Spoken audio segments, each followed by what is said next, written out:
সুপ্রিয় শ্রোতা বন্ধু লিসেনার্স, আশা করি সকলে ভালো আছেন, সুস্থ আছেন, সুন্দর আছেন।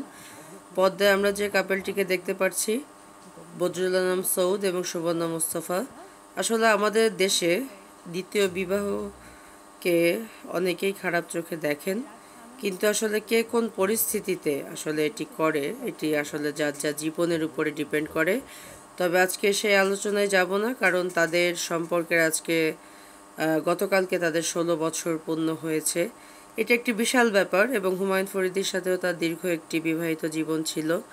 এবং আমরা দেখেছি আসলে একজন গুণী পিতার গুণী সন্তান সুবর্ণা মোস্তফা, কারণ তিনি তার স্বামীকে ছেড়ে আসার পরে বা তার স্বামীও তাকে নিয়ে, কিন্তু প্রাক্তন স্বামী কখনো কোনো বাজে কথা বাজে মন্তব্য তারা করেনি।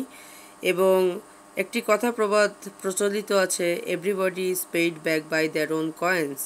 আমরা কিন্তু অনেকেই জানি না যে হুমায়ুন ফরিদির তারও কিন্তু একটি বিয়ে ছিল, সে যখন জগন্নাথ ইউনিভার্সিটিতে পড়তো, এবং হঠাৎ তারও কিন্তু সুবর্ণা মোস্তফার সাথে পরিচয় এবং তার একটি বড় সন্তান রয়েছে। তো এই ঘটনাটি কিন্তু মিডিয়াতে কখনো আসে না, এটিই আসে যে সুবর্ণা তার স্বামীকে ছেড়ে চলে এসেছে।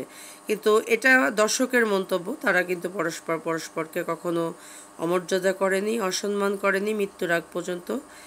আজকে তাদের এই 16 বছর পূর্তিতে আমরা সাধুবাদ জানাই। এবং আমাদের চলচ্চিত্রে অনেক কাপেল আছে যারা সেকেন্ড ম্যারেডের পরে অনেক হ্যাপি আছেন স্টিল। আমরা বলতে পারি বিজরি বরকতুল্লাহর কথা, বলতে পারি নাদিয়ার কথা, তারপরে আমাদের যে ক্রিকেটার নাসির, তার চরিত্রগত অনেক সমস্যা ছিল, বা তামিমাকে বিয়ে করার পরে সেও জীবনটাকে শুধরে নিয়েছে। সো জীবনের শুরু আমরা যে কোনো সময় থেকেই করতে পারি, যদি পজিটিভলি জীবনটাকে আমরা দেখি, জীবনটাকে নেই, এবং সঠিক মানুষটি যদি সত্যি আমাদের পাশে এসে দাঁড়ায়, তাহলে আমি মনে করি জীবনটি সুন্দর হয়।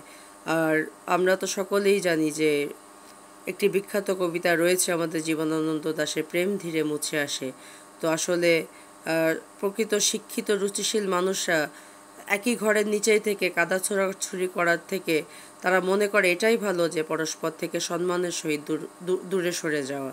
তার মানে এটা নয় যে দূরে সরে গিয়ে যার সাথে এত বছর কাটিয়েছি তাকে নিয়ে অনেক বাজে মন্তব্য করা।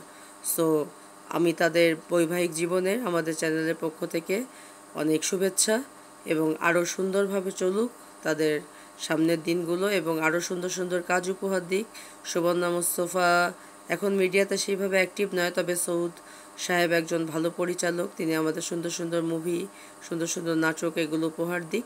সেই শুভকামনা শেষ করছি আজকের আমাদের মিডিয়া আড্ডা। ধন্যবাদ সবাইকে।